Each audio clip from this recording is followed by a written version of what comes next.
Hello mga sir, samahan niyo ako ngayong umaga sa ating job order na binigay ni Boson. So let's go! What up guys, for today's video guys ay ang job order natin ay pipinturahan natin ito ng red. Itong bagong gawaan lamisa ni Boson. Yan guys, sa second coat na natin kahapon na pinturahan na namin yan. Hindi ka namin na picture guys. So ipapainal na natin ng red. Let's go! At yun na nga mga sir, sinimulan ko na yung pagpipintura ng lamesa. Bali second coat na nga pala tayo dyan mga sir.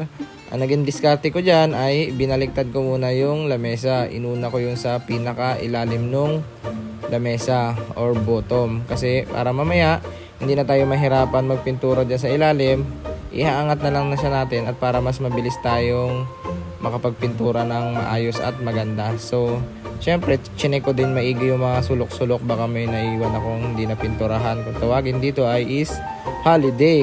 Sana all holiday. So after ko mapinturahan yan sa ilalim, ang kabilang gilid, so sinulatan ko na rin yan sa isang gilid. Yun o, Kaalon TV guys oh.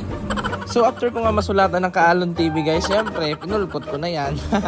Baka makita ni Boson, mapapagalitan pa tayo. Sorry boss. At pagkatapos ko mapinturahan yan sa gilid ay syempre ipinturahan na rin natin yan sa may loob guys. So panoorin nyo yung paano naging diskarte ko dyan guys. So let's go! So yun guys, natapos na natin yan sa gilid, dito sa ilalim at sa gilid. Bali ang kukulayan na natin ito sa ilalim yan, para mamaya hindi na mahirap magpintura, mas madali na sa baba yan guys. So let's go! So yun nga mga kaalon ay nagsimula na akong pinturahan yan sa tagiliran. Kung napapansin nyo guys ay may kulay na yun sa ilalim. Hindi ko na nabidyohan yun guys kasi minadali ko na rin at para mas matapos na rin ito ng mas maaga. Kasi mamaya ay uwian na pala kami.